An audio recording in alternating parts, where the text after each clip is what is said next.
আরে রোহন, তুমি এত রাতে আমার বাড়িতে কিভাবে আসলে? কেউ কি দেখেনি তোমায়? আরে আমি কি বোকা নাকি আমায় তোমার বাড়ির মানুষ দেখবে তাই বলে এত রাতে কেন আসলে? কাল তো আমি তোমার সাথে দেখা করতাম। এখন আসার কি দরকার ছিল? আমি তো তোমায় না দেখলে থাকতে পারি না। আর তাই তো আমি চলে আসলাম। ঠিক আছে, এখন তুমি চলে যাও রোহান, কেউ দেখলে সমস্যা হবে। রোহান বলল, আমি কি এখন চলে যাওয়ার জন্য এত কষ্ট করে তোমার বাড়িতে আসলাম? তাহলে কেন আসলে? তখন রোহান আমাকে বলল, চল ছাদে যাই, সেখানে আমাদের কেউ দেখবে না। আমিও রোহানের কথায় রাজি হয়ে গিয়েছি। কিন্তু রোহান ঘরের ছাদের উপরে নিয়ে আমার সাথে জোর করে। যা করেছিল তা শুনলে তোমাদের মাথা ঠিক থাকবে না। আমার নাম শিলা। আমরা এক ভাই ও এক বোন। আমার দাদু তো অনেক বছর আগেই মারা গেছে। এবং আমার দিদি আর কি আমাদের সঙ্গে থাকে? আমার দিদি তো আমাকে ভীষণ ভালোবাসে। এবং আমার বাবা মাও আমাকে ভীষণ ভালোবাসে। এবং আমার বাবা মায়ের যে আমার প্রতি কতটা ভালোবাসা, সেটা তো আপনারা এই গল্পের মাধ্যমে কিন্তু বুঝতে পারবেন। এবং আমার এখন ছোট যে ভাইটা আছে সে কিন্তু স্কুলে পড়াশোনা করে। আমাদের বিয়ে পাকা হওয়ার পরে রোহান কিন্তু মাঝে মধ্যে আমাদের বাড়িতে আসত আমাদের সবার সঙ্গে দেখা করতে। এভাবে প্রায় 1 মাস কেটে যাওয়ার পরে আমার বাবা যখন রোহানের বাড়ি যায় আমাদের বিয়ের তারিখ পাকা করার জন্য, তখন রোহানের বাবা বলেছিল রোহানের নাকি ডাক এসেছে এবং তাকে কালকের মধ্যেই নাকি বোর্ডে চলে যেতে হবে আগামী 6 মাসের জন্য। তাই আগামী 6 মাস তো বিয়ের তারিখ পাকা করা সম্ভব নয়। তারপরও লোকের হঠাৎ করে বর্ডারে চলে যাওয়ার কথা। আমরা কিন্তু অনেক দুঃখিত ছিলাম। আমার বাবা মা অনেক দুঃখিত ছিল। ভেবেছিলাম বিয়ে হয়ে যখন আমি রোহানের সঙ্গে যাব তখন রোহানের সঙ্গে না হয় বর্ডারে চলে যাবে। কিন্তু আমাদের বিয়ের আগেই তো রোহান 4 মাসের জন্য আমার থেকে অনেক দূরে চলে গেছিল। কিন্তু আমাদের ফোনে কথা হতো। তারপর যেদিন রোহানের বর্ডারে যাওয়ার কথা ছিল তার আগের দিন রাতে রোহান কিন্তু লুকিয়ে আমাদের বাড়িতে এসেছিল এবং এই ব্যাপারে আমার বাড়ির লোককেও কিন্তু কিছুই জানত না। কিন্তু আমি আগে থেকেই জানতাম যে রোহান আজ রাতে আমার সঙ্গে লুকিয়ে দেখা করতে আসবে। তাই আমি আগে থেকে তৈরি হয়েছিলাম। কিন্তু আমি এটা জানতাম না যে সে সব কিছু আগে থেকে প্ল্যান করে আসবে। তারপর আমার বাড়িতে আসার পর সবাই যখন শুয়েছিল, তারপর সেদিন রাতে রোহান যখন লুকিয়ে আমাদের বাড়িতে এসেছিল, তখন আমি জোহানকে নিয়ে ছাদের উপরে উঠেছিলাম এবং বাইরে থেকে ছাদের দরজা বন্ধ করে দিয়েছিলাম, যাতে আমাদের বাড়ির ভেতর থেকে কেউ ছাদের উপরে আসতে না পারে। তারপর আমাদের ছাদে যে ছোট খাট পাতা ছিল, সেই খাটে বসে আমরা দুজনে অনেক গল্প করেছিলাম। এমনকি রোহানের আমাকে ছেড়ে 6 মাসের জন্য বর্ডারে চলে যাওয়ার কথা ভেবে, আমি রোহানের চলে যাওয়ার কথা ভেবে অনেক কেঁদেছিলাম। এবং সে দিন রাতে রোহান আমার সাথে এবং আমিও আবেগের বসে বাসর রাতের মতো। সে রাতে আমি যে বড় ভুলটা করেছিলাম, সেই ভুলের শাস্তি আমাকে আজও ভুগতে হচ্ছে। আজ আমি একজন মা হয়ে গেছি, কিন্তু আমার স্বামী নেই।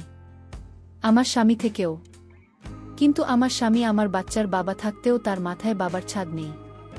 এবং সেই ব্যাপারে কিন্তু আমার বাড়িতে কেউ কিছুই জানত না। রোহান যখন চলে যায় তখন কিন্তু আমার খুব কষ্ট লাগছিল, কারণ সেদিন আমি সব দিক দিয়ে রোহানের হয়ে গিয়েছিলাম এবং রোহান ও আমার হয়ে গেছিল। তাই রোহান যখন আমাকে ছেড়ে যাচ্ছিল তখন আমার ভীষণ কষ্ট হচ্ছিল। কিন্তু সেদিন রোহান আমাকে কথা দিয়েছিল যে 4 মাস পরে যখন সে বাড়ি ফিরে আসবে তখন সে আমাকে বিয়ে করে নিজের বাড়িতে নিয়ে যাবে। কিন্তু রোহান চাকরিতে চলে যেতে 1 মাস হয়ে যাওয়ার পরে আমি কিন্তু খুব অসুস্থ হয়ে পড়ি। আমার মাঝে মধ্যে শরীর খারাপ হতো এবং বাথরুমে ঢুকে আমি বমিও করতাম। এইভাবে প্রায় 4-5 দিন হয়ে যাওয়ার পরে একদিন আমি যখন বাথরুমে ঢুকে বমি করছিলাম, তখন আমার দিদি মানে ঠাম্মা আমার গলার শব্দ পেয়ে তাড়াতাড়ি বাথরুমে এসে দেখল যে আমার শরীর খারাপ হয়েছে। তারপর আমার ঠাম্মা আমাকে ধরে বিছানায় শুয়ে দিয়ে বলল, আমার বোন, তোর কি হয়েছে? বেশ কিছুদিন ধরেই দেখছি আমার শিলার শরীরটা খারাপ। তাই চল দেখি, আজকে তোকে আমি নিজে ডাক্তারের কাছে নিয়ে যাব। আসলে আমার ঠাম্মা কিন্তু আমাকে ভালোবেসে ময়না বলে ডাকত এবং আমার শরীর এত বেশি অসুস্থ হয়ে পড়েছিল যে আমিও তখন ডাক্তারের কাছে যেতে রাজি হয়েছিলাম। কিন্তু আমি স্বপ্নেও ভাবতে পারিনি যে ডাক্তারের কাছে যাওয়ার পরে আমি নিজের ব্যাপারে একটা এত বড় সত্যি কথা জানতে পারব। তারপর আমার ঠাকুমা যখন আমাকে ডাক্তারের কাছে নিয়ে গেছিল এবং সেখানে গিয়ে ডাক্তার যখন আমার চেকআপ করেছিল, তারপর আমাকে ডাক্তার যা বলেছিল সেটা শুনে তো আমার দম বন্ধ হয়ে যাচ্ছিল।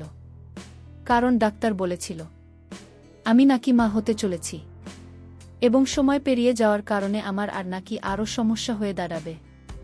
এবং সেদিন আমার ঠাকুমার সঙ্গে কিন্তু আমার ভাইও ডাক্তারের সঙ্গে গিয়েছিল এবং সে যখন বুঝতে পেরেছিল যে সে মা হতে চলেছে, তখন সে বাড়িতে আসার পরে গাড়ি থেকে নেমে ছুটতে গিয়ে বাড়ির ভেতরে ঢুকে আমার বাবা ও মাকে অনেক জোরে জোরে চিৎকার করে বলেছিল যে মা, অনেক বড় খুশির খবর আছে, সেটা হচ্ছে আমি মা হতে চলেছি। ওই সময় আমার মা আমার ভাইয়ের গালে একটা অনেক জোরে থাপ্পড় মেরে বলেছিল, কি কথা বলছিস? তারপর আবার ঠাম্মা যখন অনেক সাবধানে আমাকে ধরে ঘরের ভিতরে নিয়ে ঢুকেছিল, তখন আমার বাবা মা আমাদের সামনে দাঁড়িয়ে আমাকে জিজ্ঞেস করেছিল, ডাক্তার কি বলেছে শিলার কি হয়েছে? আমার ঠাকুমা তখন আমার বাবা মায়ের মুখের দিকে তাকিয়ে বলেছিল, শিলা সত্যিই মা হতে চলেছে। এবং এই কথা শোনা মাত্রই কিন্তু আমার মা যখন আমার গায়ে হাত তুলতে এসেছিল, তখন আমার ঠাম্মি আমার মায়ের হাতটা ধরে বলেছিল, খবরদার আমার নাতনিকে মারার একদম চেষ্টা করবি না, এবং তোরাই তো ওর বিয়েটা পাকা করে রেখে দিয়েছিস, ওকে তো বিদায় করে শ্বশুরবাড়িতে পাঠিয়ে দিতে পারতিস। বিয়ে পাকা করার পরে যদি ওকে বিদায় করে শ্বশুরবাড়িতে পাঠিয়ে দিস, তাহলে আজ কিন্তু এই খবরটা শুনে তোরা সবাইকে মিষ্টি বিতরণ করতে। সব দোষ কিন্তু তোদের, এতে শিলার কোনো দোষ নেই। তাই আমার নাতনির মারার চেষ্টা করবি না। আর তোরা যদি ওর ব্যাপারে বা ওকে নিয়ে কিছু উল্টোপাল্টা ভেবে থাকিস, তাহলে কিন্তু আমি আমার নাতনিকে নিয়েই বাড়ি ছেড়ে গ্রামের বাড়িতে চলে যাব এবং সেখানে আমার যা জমি জায়গা আছে সবকিছুই কিন্তু আমার নাতনির নাম করে দেব। সেদিন আমি আমার ঠাকুমাকে জড়িয়ে ধরে অনেক কেঁদেছিলাম, কারণ আমি স্বপ্নেও ভাবতে পারিনি যে একটা ভুলের জন্য আমার জীবনটা যেরকমভাবে পাল্টে যাবে। এমনকি বেশ কিছু দিন তো আমার বাবা মাও আমার সঙ্গে কথা বলা বন্ধ করে দিয়েছিল। কিন্তু আমার ঠাম্মি যখন তাদেরকে বুঝিয়ে বলেছিল যে এতে আমার একার কোনো দোষ নেই, এতে কিন্তু রোহনের ও লোকেরও দোষ আছে, তখন আমার বাবা বাধ্য হয়ে রোহানের বাবার কাছে গিয়ে সব কিছু সত্যি কথা বলেছিল যে আমি মা হয়েছি এবং রোহানের মা হতে চলেছি। এবং এতে কিন্তু আমার শ্বশুরের কোনো আপত্তি ছিল না যে আমি বিয়ের আগেই হয়ে গেছে, এবং তারাও আমার বাবার সামনে তার ছেলের এই ভুলের জন্য ক্ষমা চেয়েছিল এবং বলেছিল তার ছেলে যখন বাড়ি ফিরে আসবে তারপরেই নাকি আমাদের বিয়েটা হবে।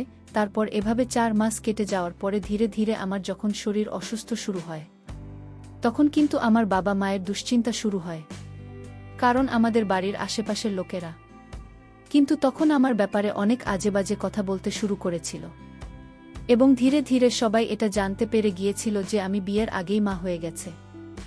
এমনকি আমার বাবা যখন রোহানের বাবার কাছে গিয়ে হাতজোড় করে বলেছিল যে যেমন করেই হোক না কেন রোহানের একটা ছুটির ব্যবস্থা করতে হবে এবং আমার বিয়েটা রোহানের সঙ্গে তাড়াতাড়ি দিতে হবে, তখন কিন্তু রোহানের বাবা আমার বাবার সামনে কান্নাকাটি করে বলছিল তাদের নাকি করতে একটা জমি নিয়ে মামলা চলছে এবং সেই জমিটার জন্য 15 লাখ টাকা নগদ লাগবে এবং 15 লাখ টাকার দরকার। তাই এই মুহূর্তে নাকি তারা রোহানের বিয়েটা দিতে পারবে না। এবং সেদিন রোহানের বাবা আমার বাবার সামনে ইচ্ছে করে মডাকান্না কেঁদে আমার বাবার কাছে 14 লাখ টাকা আদায় করার চালাকি করেছিল এবং আমার বাবাকে যখন এটা বলেছিল যে এখন তাদের টাকা পয়সার অনেক অভাব আছে, তাই এই মুহূর্তে রোহানের বিয়েটা দিতে পারবে না। এই কথা শুনে আমার বাবা নিজের একমাত্র সবথেকে বড় জমিটা বিক্রি করে টাকা জোগাড় করে রোহানের বাবাকে নগদ 14 লাখ টাকা দিয়ে এসেছিল, যাতে আমার বিয়েটা খুব তাড়াতাড়ি রোহানের সঙ্গে হতে পারে। কিন্তু আমরা কখনো সেটা বুঝতে পারিনি যে এগুলো তো রোহানের পরিবারের চালাকি ছিল, আমাদের কাছ থেকে লাখ লাখ টাকা যৌতুক নেওয়ার, এবং তারা সবাই মানে আমার হবু বর থেকে শুরু করে আমার শাশুড়িও আমার শ্বশুর, তারা 3 জনেই কিন্তু একসঙ্গে মিলেছিল এবং আমার বাবা ভিতরে ভিতরে যে আমার বিয়ের জন্য তাদেরকে এত কিছু দিয়ে ফেলেছিল সেটার ব্যাপারে তো আমরা কিছুই জানতাম না। এমনকি তাদেরকে 14 লাখ টাকা নগদ দেওয়ার পরে আমার বাবা যখন রোহানের বাবাকে বিয়ের তারিখ পাকা করার কথা বলেছিল, তখন আমার হবু শ্বশুরমশাই বলেছিলেন উনি নাকি আরও 2 লাখ টাকা নেবেন নিজের ঘর মেরামতির জন্য, এবং আমার বাবা আমার শ্বশুরের কথা অনুযায়ী আরও 2 লাখ টাকা নগদ দিয়েছিল তাদের ঘর মেরামত করার জন্য। এত লক্ষ লক্ষ টাকা নগদ পাওয়ার পরে আমার শ্বশুর তার ছেলেকে বাড়িতে ডেকেছিল তারপর আমার শাশুড়ির মিথ্যা মেডিকেল সার্টিফিকেট দেখিয়ে 10 দিনের ছুটি নিয়ে আমার হবু বর বাড়ি ফিরে এসেছিল। তার বাড়ি আসার পরে আমরা সবাই কিন্তু খুব খুশি ছিলাম। ভেবেছিলাম এবার আমাদের বিয়ের ডেট পাকা হবে। কিন্তু এত লাখ টাকা তাদেরকে দেওয়ার পরেও আমার বাবা যখন তাদের বাড়ি গিয়েছিল বিয়ের তারিখ পাকা করার জন্য, তখন রোহানের বাবা আমার বাবার কাছে একটা দামি 4 চাকা ও আমাদের বাড়িটা আমার নামে লিখে দেওয়ার দাবি করেছিল। ওই সময় আমার বাবা কিন্তু রোহানের বাবার সামনে কেঁদে কেটে হাত জোর করে বলেছিল, আমার কাছে যা ছিল আমি আপনাকে সব দিয়ে দিয়েছি, আমার কাছে আর অত সামর্থ্য নেই যে আমি আপনাকে 4 চাকা গাড়ি দিব। আর বাড়িটা যদি আপনাদের নামে করে দিই তাহলে তো আমরা রাস্তায় চলে আসব। আমার এক ছেলেও আছে, তার ভবিষ্যৎটা নষ্ট হয়ে যাবে। তখন রোহানের বাবা বলেছিল, বাড়িটা শুধু আপনার মেয়ের নামে থাকবে, কিন্তু থাকবেন তো আপনারাই, তাই এত বেশি ভয় পাওয়ার কি আছে।